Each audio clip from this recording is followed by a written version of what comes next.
The morning sun cast long shadows across the military training ground as Commander Jake Morrison walked through the sniper range.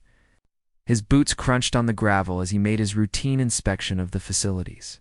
20 years in the Navy SEALs had taught him to notice everything, and today, something caught his attention immediately. At the far end of the range, a lone figure knelt beside a massive Barrett .50 caliber rifle. The weapon, weighing nearly 30 pounds, was not something most people could handle with ease. But this person moved around it with the fluid precision of someone who knew exactly what they were doing. Jake squinted against the morning light, trying to get a better look. The figure was smaller than most of the soldiers who used this range, wearing standard military fatigues that seemed to hang loose on a compact frame. Long hair was pulled back in a tight regulation bun, and from this distance, Jake could see delicate hands working methodically on the weapon. As he moved closer, Jake realized he was watching a woman. She had the Barrett completely disassembled, each component laid out on a clean mat in perfect order. Her movements were swift but careful, checking each part with the practiced eye of someone who had done this thousands of times before. Jake had seen many soldiers clean their weapons, but this was different. She wasn't just cleaning the rifle. She was inspecting every single component like her life depended on it. Which, in her line of work, it probably did. The woman picked up the barrel and held it up to the light. Examining the rifling inside with intense focus, she ran her fingers along the metal surface, feeling for any imperfections that might affect accuracy. Jake found himself impressed by her thoroughness. He decided to observe from a distance, curious to see how she handled the massive weapon. The Barrett .50 was known for its incredible power and range, but it was also notorious for its brutal recoil. Many experienced soldiers struggled. To fire it accurately more than a few times without their shoulder aching for days, the woman began reassembling the rifle. With the same methodical precision she had used to take it apart, each piece clicked into place with satisfying precision. Jake noticed she didn't need to look at any manual or reference guide. Her hands moved automatically, muscle memory guiding every action. When she finished, she lifted the heavy rifle and checked the scope alignment. Even from his position 50 yards away, Jake could see the steady way she held the weapon. There was no trembling, no struggle with the weight. She handled the Barrett like it was an extension of her own body. Jake glanced at his watch. He had other duties to attend to, but something about this woman's expertise kept him watching. In his years of commanding elite soldiers, he had learned to recognize exceptional talent when he saw it. And what he was witnessing here was definitely exceptional. The woman loaded a single round into the chamber and settled into a prone firing position. Her body alignment was textbook perfect. She controlled her breathing, settling into the natural rhythm that all expert marksmen develop. Jake found himself holding his own breath as she prepared to fire. The range was set up for various distances, targets at 100, 300, 500, and 800 meters. But Jake noticed she was aiming at something much farther out.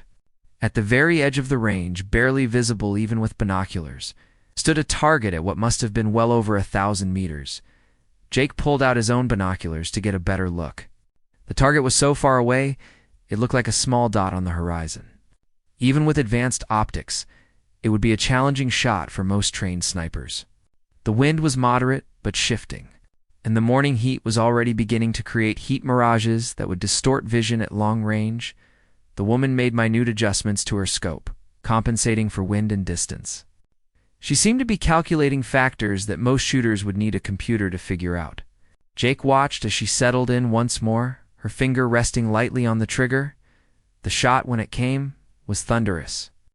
The Barrett .50 produced a sound like a small cannon, and the muzzle flash was visible even in daylight. The recoil was massive, but the woman absorbed it smoothly. Maintaining her position and immediately working the bolt to chamber another round, through his binoculars, Jake tried to see if she had hit the target. At that distance, it was impossible to tell without specialized equipment. But the woman seemed satisfied with her shot. She safety-checked her weapon and began to pack up her equipment. As she stood and turned in his direction, Jake got his first clear look at her face. She was young, probably in her mid-20s, with sharp, intelligent eyes and a confident expression. There was something familiar about her. Though he couldn't place where he might have seen her before, she noticed him, watching, and gave a respectful nod in his direction. Jake realized he should probably introduce himself, but before he could move, she had efficiently packed all her gear and was heading toward the base facilities. Jake made a mental note to find out who she was. In his experience, soldiers with that level of skill didn't just appear out of nowhere. There was usually an interesting story behind exceptional talent, and he was curious to learn hers. As he continued his inspection of the range, Jake's mind kept returning to what he had witnessed. The woman's handling of the Barrett was unlike anything he had seen from soldiers twice her size and experience. There was something special about her, and his instincts told him that their paths would cross again soon.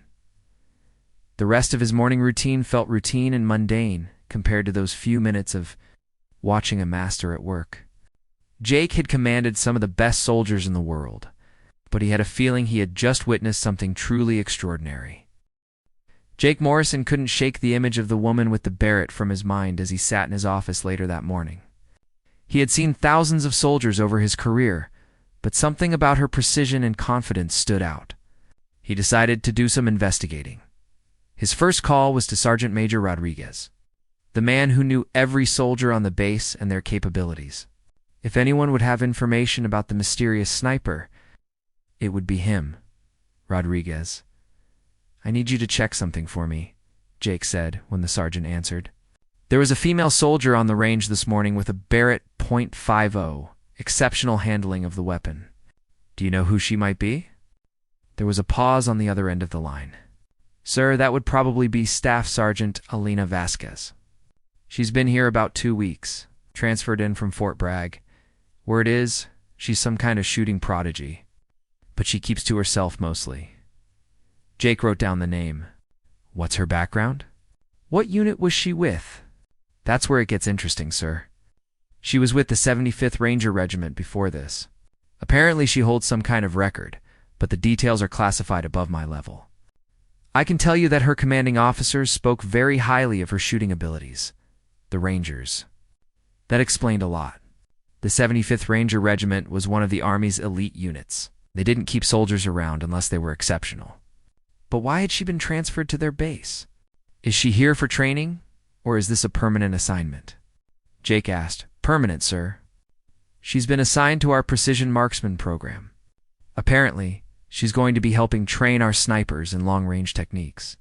From what I hear, she's qualified to teach things that most of our guys have never even attempted." After ending the call, Jake pulled up Staff Sergeant Vasquez's personnel file on his computer. What he found there made him raise his eyebrows. Alina Vasquez, 26 years old, 5 years of active duty service.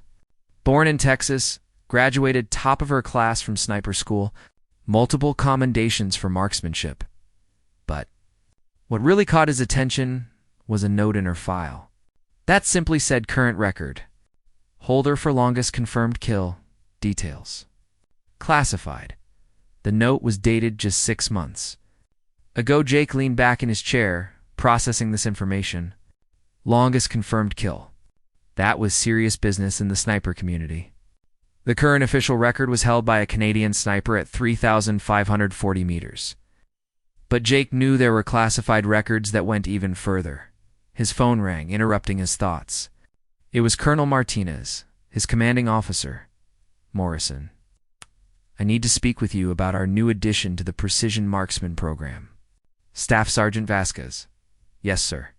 "I was just reviewing her file. Impressive credentials. More impressive than you know. I'm going to share some classified information with you because you'll be working closely with her. 6 months ago, during a mission in Afghanistan, Sergeant Vasquez made a confirmed kill at 3,247 meters. That's over 2 miles, Morrison." Jake felt his jaw drop. 2 miles. He had made long shots himself, but nothing approaching that distance. At that range, you had to account for the Earth's rotation, wind patterns at multiple altitudes, temperature variations, and a dozen other factors that could affect bullet trajectory, sir. How is that even possible? The equipment alone, She was using a Barrett.50 with a specialized scope setup. But the real factor was her ability to read conditions and make calculations that most snipers would need computer assistance for. The shot took out an enemy commander who was directing attacks on a convoy of civilians. Saved over 30 lives. Jake was quiet for a moment, absorbing this information. No wonder she had handled that Barrett so effortlessly this morning. She had used one to make the longest confirmed sniper kill in military history. Why was she transferred here, sir? With skills like that, I would think she'd be in high demand with special operations units. Colonel Martinez's voice became more serious. That's complicated, Morrison. The mission where she made that record shot. It didn't go entirely according to plan. Her spotter was killed, and she had to complete the mission alone. She's been dealing with some survivor's guilt and requested a transfer to a training position. Command thought this would be a good place for her to recover while still putting her skills to good use. Jake understood now. Elena Vasquez wasn't just an exceptional sniper. She was also dealing with trauma from losing her partner. It explained why she seemed to prefer working alone and kept to herself. What do you need from me, sir? I want you to evaluate her for possible inclusion in SEAL training programs. If she's interested and psychologically ready, her skills could be invaluable to special operations. But I want you to take it slow. Let her get comfortable here first. After the call ended, Jake found himself even more curious about Elena Vasquez. A 3,247-meter kill shot was legendary territory.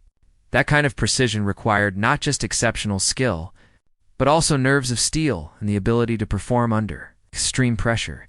He decided to visit the range again that afternoon, hoping to catch her during her training time. When he arrived, he could hear the distinctive sound of the Barrett being fired.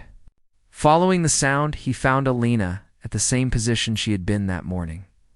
This time, Jake brought a spotting scope and set it up at the observation area. He wanted to see exactly what she was capable of. Through the scope, he could see that she had targets set up at various extreme distances, including what appeared to be the maximum range of the facility at nearly 1,500 meters. Elena fired 3 shots in quick succession, working the bolt smoothly between each shot. Through the spotting scope, Jake could see all 3 shots had hit the distant target in a group smaller than his fist. At that distance, such accuracy was almost supernatural. She noticed him observing and walked over to where he had set up his spotting scope. Up close, Jake could see that her eyes held a depth of experience that seemed older than her years. "Commander Morrison," she asked, extending her hand. "I'm Staff Sergeant Vasquez. I believe you were watching my training session this morning." Jake shook her hand, noting her firm grip and direct eye contact. I have to say, I've never seen anyone handle a Barrett quite like that. Your technique is impressive." Elena smiled slightly, but there was something guarded in her expression. "Thank you, sir. I've had a lot of practice. Is there something I can help you with?" Jake decided to be direct. "I've been reviewing your file, Sergeant. Your record speaks for itself. I'd like to discuss some opportunities that might interest you, but only when you're ready to have that conversation." For a moment, something flickered in Elena's eyes. Interest, caution, maybe both. "What kind of opportunities, sir?" "The kind that would make full use of your exceptional abilities. But let's start with getting to know each other better. Would you be interested in joining me for coffee tomorrow morning? I'd like to hear about your experiences and see if there might be a good fit for expanded responsibilities." Elena considered this for a moment before nodding. "I'd be willing to discuss it, sir. But I should mention that I'm not looking for anything high stress right now. I transferred here specifically to step back from combat operations." Jake respected her honesty. "Understood, Sergeant. We'll take things at whatever pace works for you. Your well-being is the priority." The next morning, Jake arrived at the base coffee shop 15 minutes early, wanting to secure a quiet corner table where they could talk privately. He had spent the evening thinking about how to approach Elena Vasquez. Her record was extraordinary, but he could sense the weight she carried from her last mission. Elena arrived precisely on time. Dressed in clean ACS and carrying herself with the quiet confidence he had observed on the range, she ordered black coffee and joined him at the small table he had chosen. "Thank you for taking the time to meet with me." Sergeant Jake began. "I know you're focused on your current training duties, but I wanted to learn more about your background and experience." Alina wrapped her hands around her coffee cup, studying Jake's face. "What exactly did you want to know, sir?" "My file should contain most of the relevant information. Files tell me what happened, but they don't tell me how it happened. For instance, your record shot. The circumstances, the conditions, how you made the calculations for a target over 2 miles away." A shadow crossed Elena's face. Jake immediately regretted being so direct. But after a moment, she began to speak. "It was early morning, just before sunrise. We had intelligence that a Taliban commander was going to inspect an IED placement site. Our mission was to eliminate him before he could coordinate attacks on a civilian convoy that was scheduled to pass through the area later that day." Elena paused, taking a sip of her coffee. Jake waited patiently, sensing this was difficult for her to discuss. "My spotter, Sergeant First Class Marcus Chen, had identified the target location using satellite imagery. The only position we could take that provided a clear shot was on a ridge 3,247 meters away. Marcus said it was impossible, that we should call for an airstrike instead. But you disagreed." Alina nodded slowly. "The weather was perfect. No wind at ground level, minimal atmospheric disturbance. I had been tracking the ballistics for extreme range shots for months, studying everything I could find about long-distance precision shooting. I knew it was possible, but just barely." Jake was fascinated despite the somber tone of the conversation. "What kind of calculations were involved?" "At that distance, you have to account for everything. Bullet drop, wind drift, temperature, humidity, even the Coriolis effect from the Earth's rotation. The bullet would be in the air for over 7 seconds. Marcus helped me work through the math, but ultimately it came down to instinct and experience." Elena's voice grew quieter. "The target appeared exactly when intelligence said he would. I had one shot. If I missed, he would disappear, and those civilians would die when their convoy hit the IEDs. You made the shot," Jake stated. "I made the shot. Clean hit, center mass. The target was eliminated, and the convoy was safe. But, ... Elena's voice trailed off. Jake could see pain in her eyes. "What happened to your spotter?" "Counter-sniper team. They triangulated our position after the shot and returned fire. Marcus was hit while we were trying to relocate. I managed to get him to an extraction point, but he didn't make it." Jake felt the weight of her loss. In sniper teams, the bond between shooter and spotter was incredibly strong. They depended on each other completely. Losing that partner was devastating. "Marcus made that shot possible," Alina continued. "He did all the initial calculations, spotted the target, called the wind. The record should have his name on it too." "I'm sure it does, in the ways that matter," Jake said gently. "Your surviving teammates know his contribution. That's what counts." They sat in comfortable silence for a few minutes. Jake was beginning to understand why Alina had requested a transfer away from combat operations. Losing a partner while achieving something extraordinary created a complex mix of pride and guilt that would be difficult to process. "The opportunities I mentioned yesterday," Jake said carefully, "they don't have to involve combat operations. We have training programs, technical development projects, research into advanced marksmanship techniques. Your knowledge could help save lives by teaching others." Alina looked interested. For the first time since they had started talking. "What kind of training programs?" "We're developing a new curriculum for extreme long-range precision shooting. Current military doctrine considers 800 meters the maximum effective range for most sniper operations. But your success suggests we should be training for much longer distances. The equipment requirements would be significant," Alina said, her analytical mind engaging with the problem. "Advanced optics, specialized ammunition, extensive ballistics computing capability, and the training time would be much longer than current programs." Jake smiled. "Exactly the kind of challenges that require someone with your expertise to solve? Would you be interested in leading a program like that?" Alina considered this carefully. "I would need full control over curriculum development and student selection. And I would want to include advanced memorial training about spotters and team operations. Too many people think sniping is a solo activity. Done. Jake agreed immediately. What else would you need? Access to extended range facilities? The current range maxes out at 1,500 meters. To properly train for extreme long-range shooting, we would need targets out to at least 2,000 meters, preferably more. Jake made notes as she spoke. Alina was transforming from someone dealing with trauma into a professional discussing her expertise. He could see the passion returning to her voice as she talked about the technical aspects of long-range shooting. There's something else, Alina said. I want any program I develop to include psychological support components. Snipers deal with unique stresses, and losing partners is always a risk. Students need to be prepared for that reality. That's an excellent point, Jake agreed. We have counselors and support staff who could work with you to develop those components. Alina finished her coffee and seemed to come to a decision. All right, Commander Morrison. I'm interested in discussing this further, but I want to be clear about something. I'm not ready to return to active combat operations. This training position would need to be my primary focus. Understood completely. When would you like to start working on the program development? I'm already thinking about it, Alina admitted with a small smile. Give me 2 weeks to put together a preliminary curriculum outline and equipment requirements list.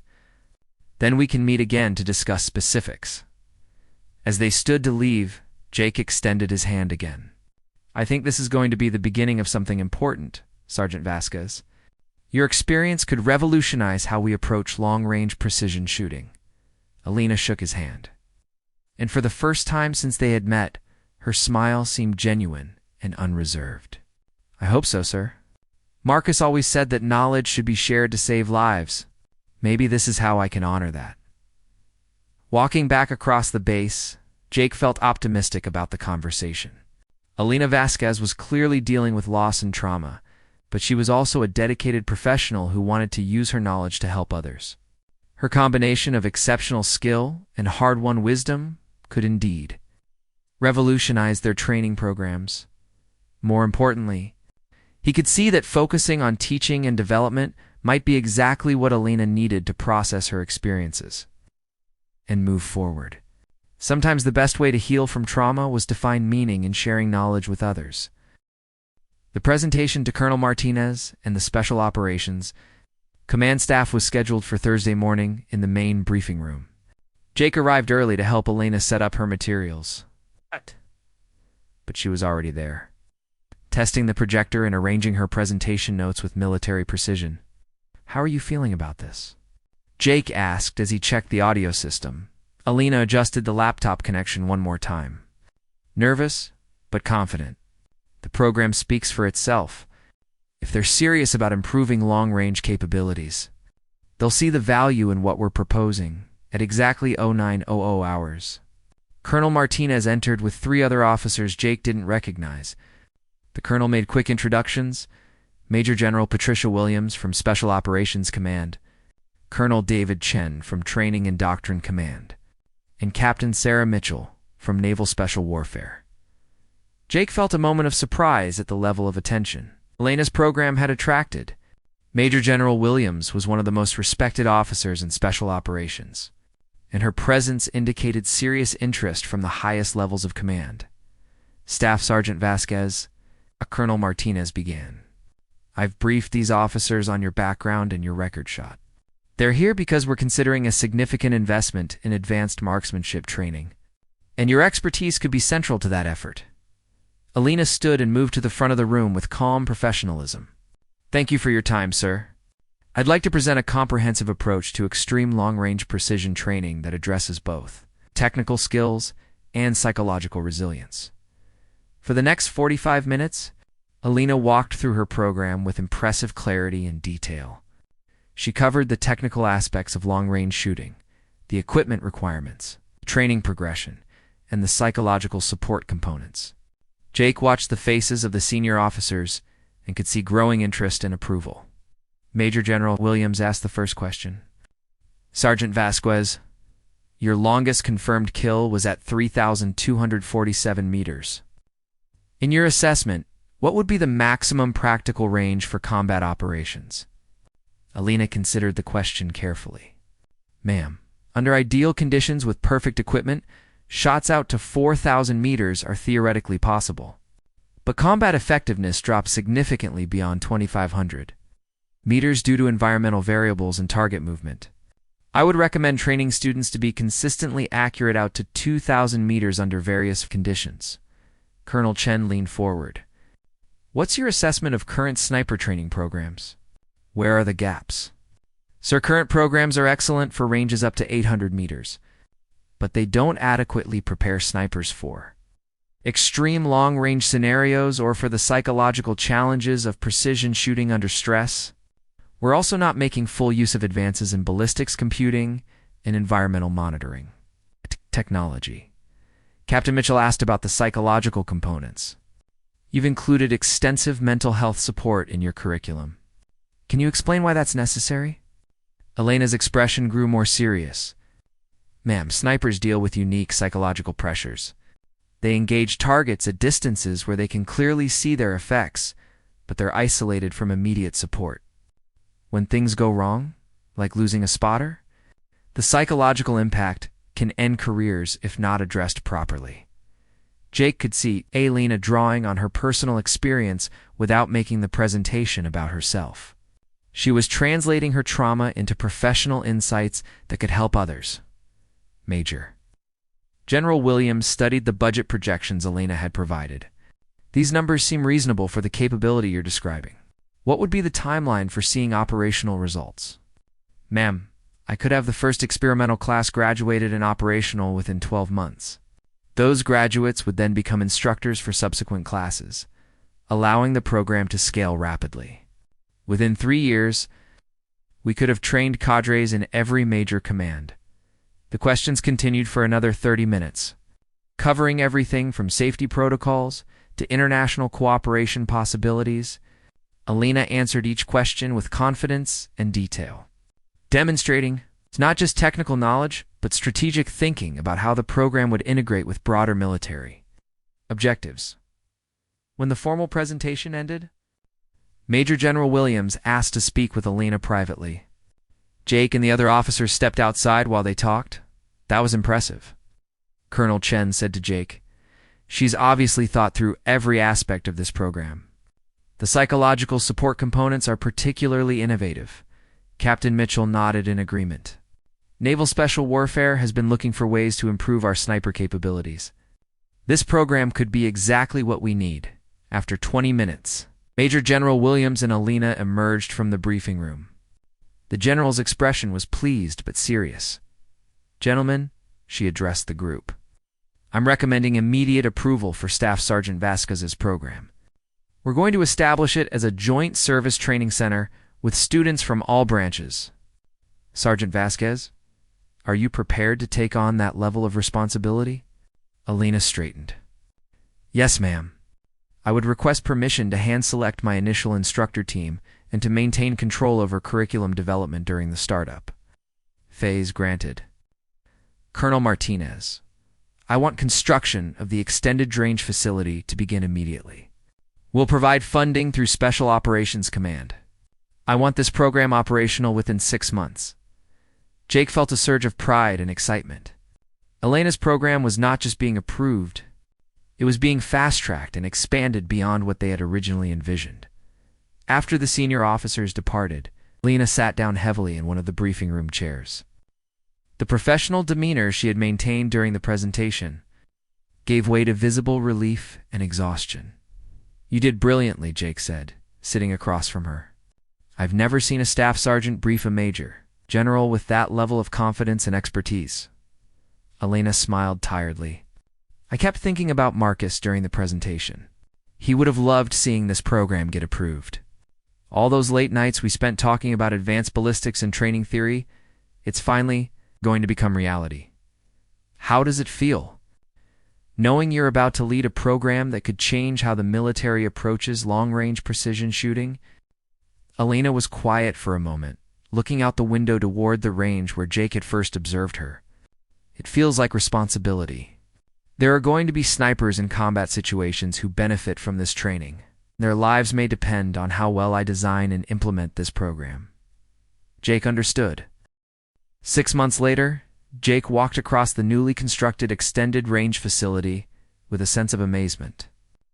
The facility stretched nearly 3 miles into the desert, with observation towers, computerized target systems, and environmental monitoring stations positioned at regular intervals. Alina had supervised every detail of the construction, ensuring that the facility could replicate almost any combat conditions imaginable. The first class of students had arrived 2 weeks ago, 12 snipers carefully selected from across all service branches. Jake had watched Alina evaluate hundreds of applications, looking not just for shooting proficiency but for the psychological stability and leadership potential she considered essential. Among the students were 2 Navy SEALs, 3 Army Rangers, 2 Marine Scout snipers, 1 Air Force Special Operations sniper, and 4 international students from allied nations. It was an impressive group. But Jake had wondered how Alina would handle the challenge of teaching soldiers who were already experts in their field. He found Alina at the 2,000-meter firing position, working with Staff Sergeant Mike Thompson, one of the Marine students. Thompson was lying prone behind a Barrett.50, struggling to hit a target that Alina had been placing shots on consistently all morning. "Your breathing is still too irregular," Alina said calmly. "At this distance, even small variations in your heart rate will affect your accuracy. Try counting to 6 on your exhale, then taking the shot at the natural pause." Thompson adjusted his position and tried again. This time, the shot hit closer to center mass. Through binoculars, Jake could see the impact point was much improved from Thompson's earlier attempts. "Better," Alina said, "but you're still fighting the rifle. Let it settle into your shoulder naturally. The Barrett wants to recoil straight back. Don't try to control it. Just manage it." Jake was impressed by Alina's teaching style. She was patient but demanding, correcting technical issues while helping students understand the mental aspects of extreme long-range shooting. Her emphasis on the psychological components was clearly making a difference. "Commander Morrison," Alina called out. "Perfect timing. I wanted to show you something." She gestured toward the far end of the range, where a target was barely visible, even through binoculars. "We set up a target at 2,847 meters yesterday. 3 of the students have managed to hit it consistently." Jake raised his binoculars and tried to locate the target. Even knowing where to look, it took him several seconds to spot it. "That's incredible. How long have they been training at that distance?" "Just 2 weeks. The key is building confidence gradually. We started them at 1,200 meters, then moved out in 200-meter increments as their skills improved. By the time they attempt the longest shots, they already have the technical foundation and mental confidence they need." Alina picked up her own Barrett and settled into a shooting position. "Watch this," she said to Jake. She aimed at the distant target, made minute adjustments to her scope, and fired. Through the spotting scope, Jake could see the bullet impact dead center on the target. Alina's shot had been effortless, as if she were shooting at a target 50 meters away instead of nearly 2 miles. "Show off," Thompson said with a grin. But Jake could hear the genuine respect in his voice. "It's all about understanding the fundamentals," Alina replied, standing and safing her weapon. "Distance doesn't change the basic principles of marksmanship. It just magnifies the importance of getting every detail right." Over the next hour, Jake observed Alina working with different students on various aspects of long-range shooting. With one student, she focused on environmental calculations, teaching him to read wind patterns at multiple altitudes. With another, she worked on equipment maintenance, showing how tiny variations in barrel condition could affect accuracy at extreme ranges. But what impressed Jake most was seeing Alina work with Corporal Lisa Jong, one of the Army Rangers. Jong had lost her spotter in a training accident 6 months ago and was struggling with confidence issues. Alina spent extra time with her, sharing her own experience with losing Marcus and helping Jong understand that survivor's guilt was a normal part of the grieving process. "The shot doesn't care about your emotions." Jake heard Alina tell Jung, "But but you have to process those emotions before you can make the shot. It's okay to miss Marcus. I miss him every day. But he would want you to succeed, just like Marcus would want me to succeed. During the lunch break, Alina joined Jake at the observation tower that overlooked the entire facility. From this vantage point, they could see students practicing at various distances. Some working on equipment maintenance, others studying ballistics calculations on laptops. "This is remarkable, Alina," Jake said. "6 months ago, you were working alone on the range, dealing with trauma. Now you're leading a program that's going to revolutionize military marksmanship training." Alina smiled, but there was still a trace of sadness in her eyes. "Some days, I can't believe this is real. Marcus and I used to talk about what a perfect training facility would look like. This is pretty close to what we imagined. He would be proud of what you've accomplished." "I think so. More importantly, the knowledge we developed together is helping other people now. That feels right." Jake's radio crackled with an incoming message. He listened for a moment, then looked at Alina with excitement. That was Colonel Martinez. "Apparently, word about your program has reached the Pentagon. They want to send a delegation to observe training next week. There's talk about making this the standard for all military sniper training." Alina absorbed this news calmly. "That would be good. The techniques we're teaching here could save lives if they're implemented broadly. But we need to be careful about scaling too quickly. Quality has to remain the priority. What would you need to expand the program nationally?" Alina thought for a moment. "More instructors trained to my standards, additional facilities like this one at other bases, and a standardized curriculum that maintains the psychological support components. We can't just teach the technical aspects, the mental health support is just as important." Jake nodded in agreement. Over the past months, he had seen how Alina's holistic approach to training was producing not just better shooters, but more resilient soldiers overall. "There's something else," Alina continued. "I've been thinking about creating an advanced research component to the program. There are still theoretical limits we haven't explored. Improvements in ammunition, scope technology, environmental monitoring systems. I think we could push the boundaries even further." "How much further?" Alina looked out across the range toward the most distant targets. "Honestly, I think shots out to 5,000 meters might be possible under perfect conditions with the right equipment. That's over 3 miles. It would require technology that doesn't exist yet, but the physics suggests it's achievable." Jake felt a thrill of excitement at the possibilities. Alina wasn't just teaching existing techniques, she was pioneering the future of long-range precision. "Shooting.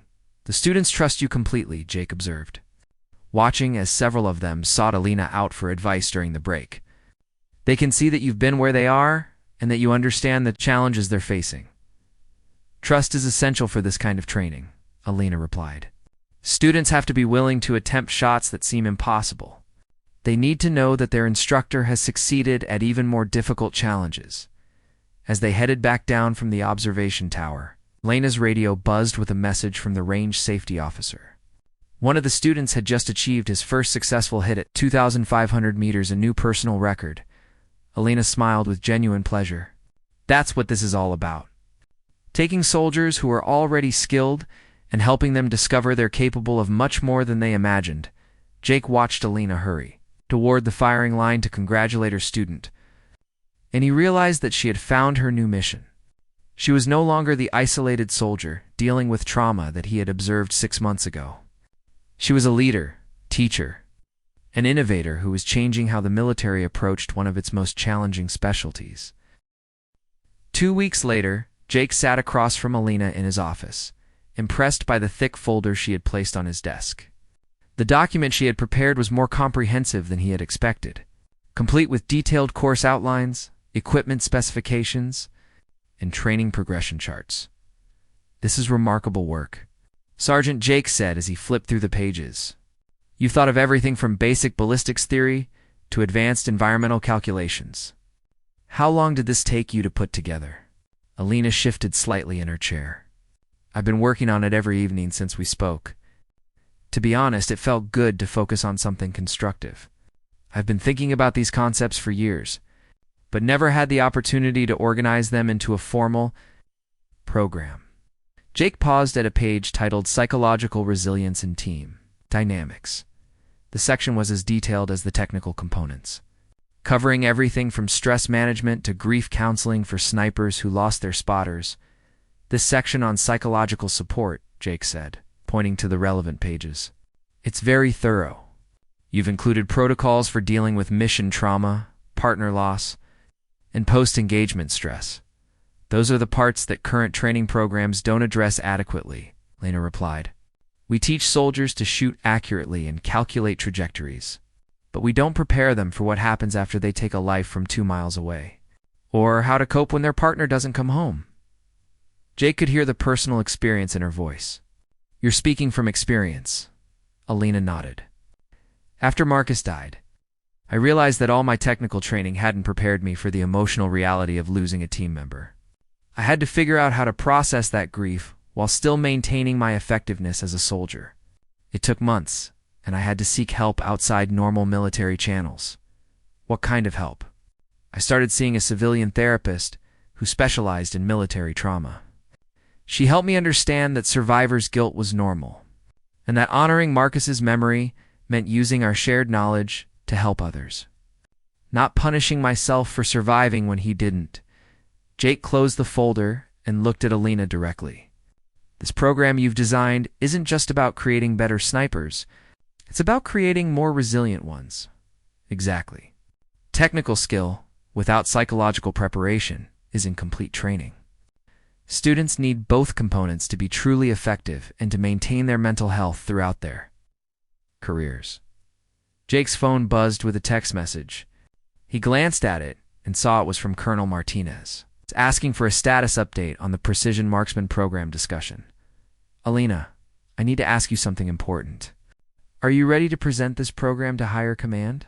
Colonel Martinez has been asking about our progress. I think he would be very interested in what you've developed. Alina straightened slightly, and Jake could see her professional demeanor taking over. Yes, sir. I'm prepared to brief the program to command staff. I've also prepared cost estimates and timeline projections for implementation.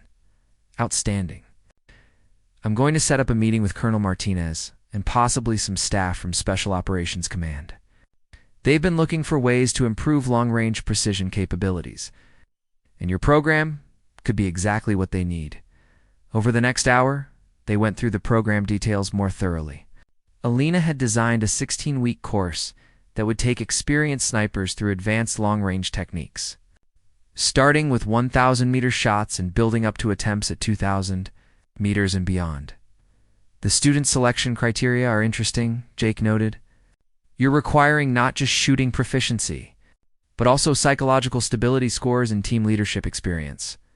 Students who can't handle stress won't succeed at extreme ranges, Alina explained. And they need leadership experience because graduates of this program will likely become instructors themselves. The knowledge has to spread throughout the sniper community. Jake was impressed by how thoroughly Alina had thought through every aspect of the program.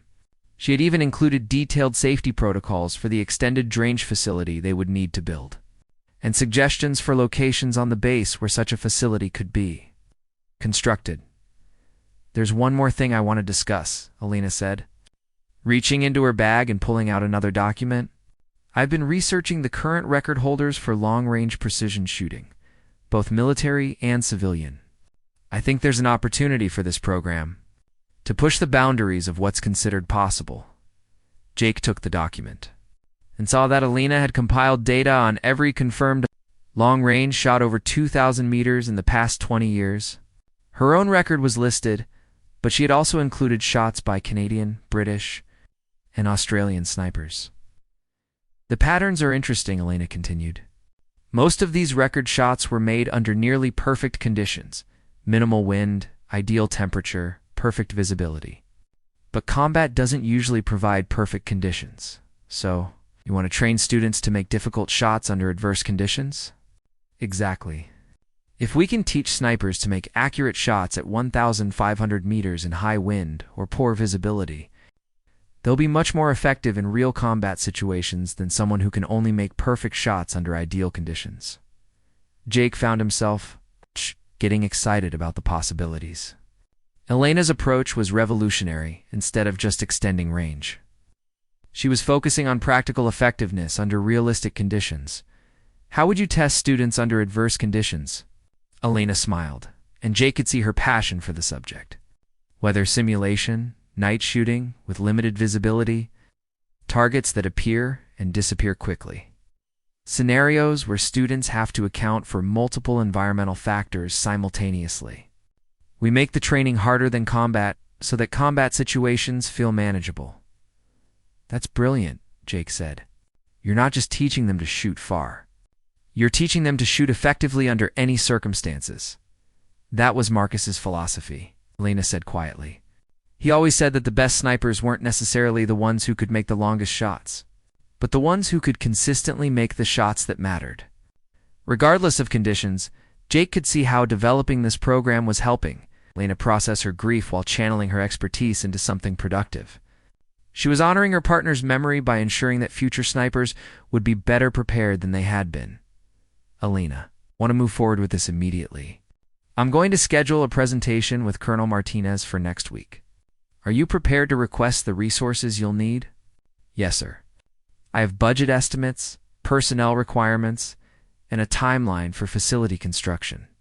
If approved, I could have the first class ready to begin training within 6 months. As Elena gathered her materials to leave, Jake felt confident that he had witnessed something special. She had taken her traumatic experience and transformed it into a comprehensive program that could save lives and improve military effectiveness.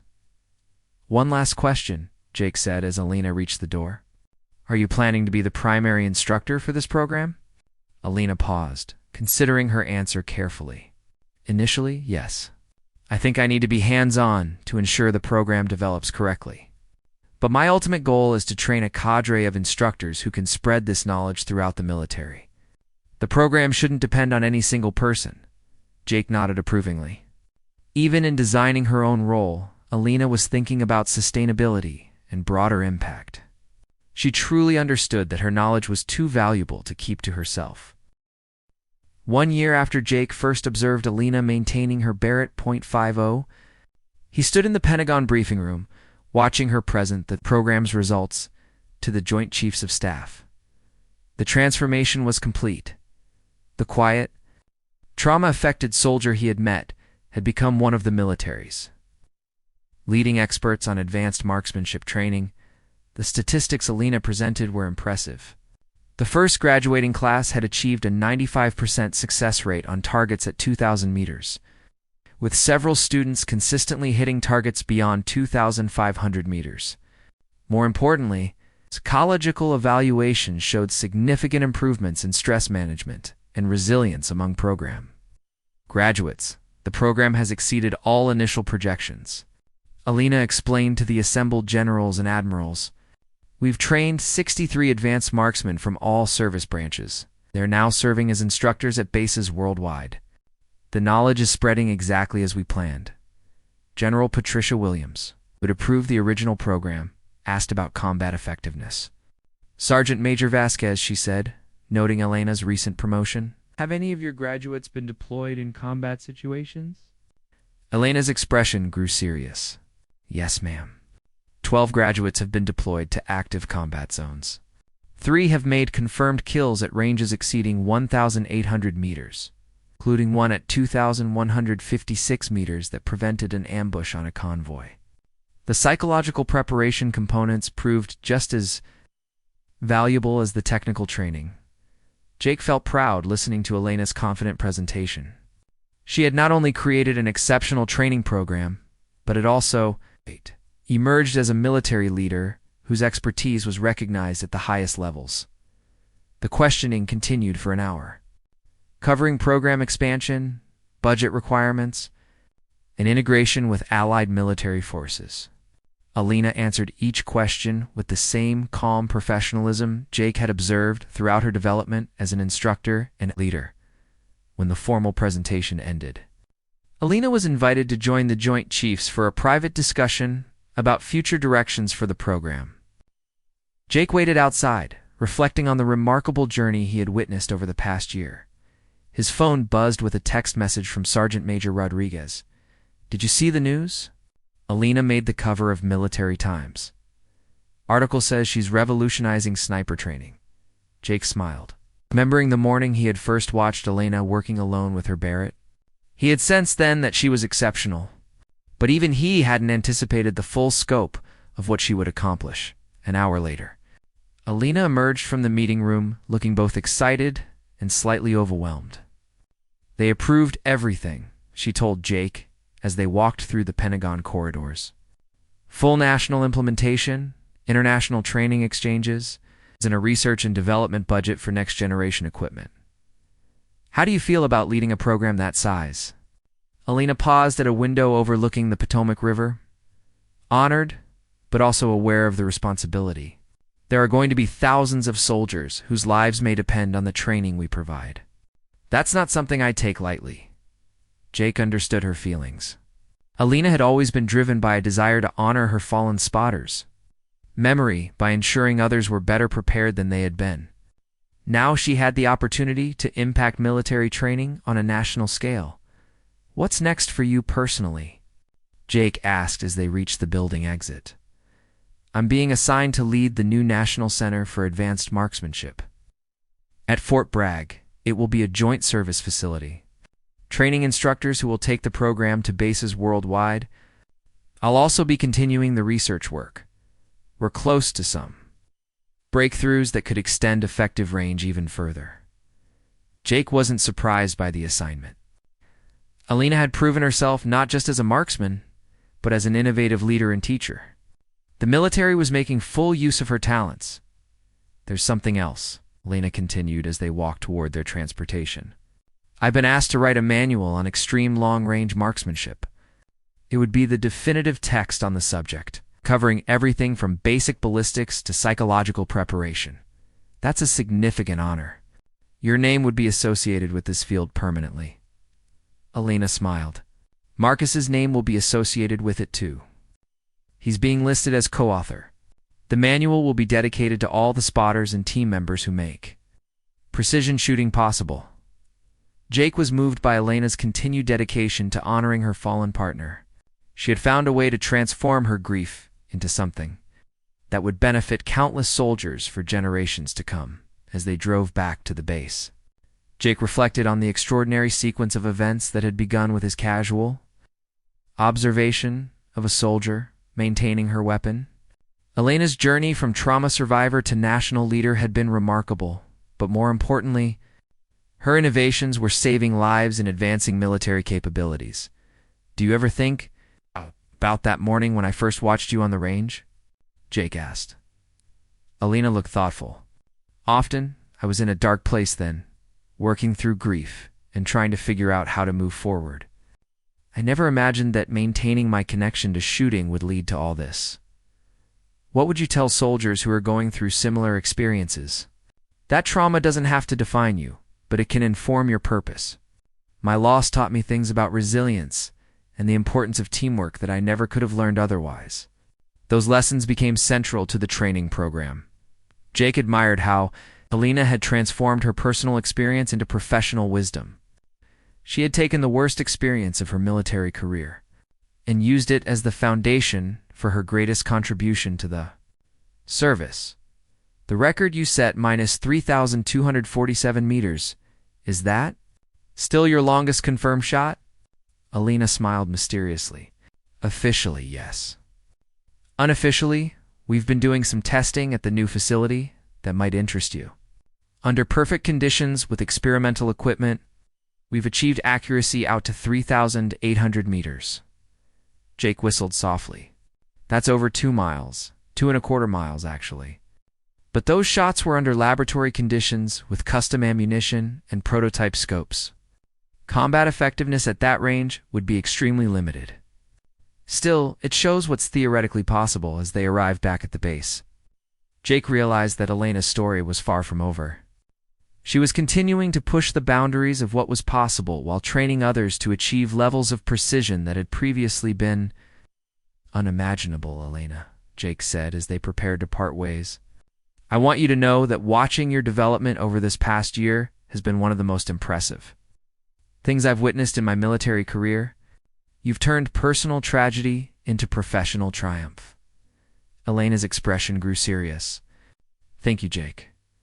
Your support and belief in the program made all of this possible. Marcus always said that the best leaders were the ones who recognized potential in others and gave them opportunities to succeed. As Jake watched, Elena walked toward the range where their story had begun. He felt satisfied that he had made the right decision to approach her that morning. Her 3,247-meter record shot had been remarkable. But her contributions to military training would have a far more lasting impact. Elena Vasquez had evolved from a trauma survivor into a leader whose innovations would influence military marksmanship for decades to come. And it had all started with a SEAL commander observing her, maintaining a Barrett.50, and noticing her exceptional record.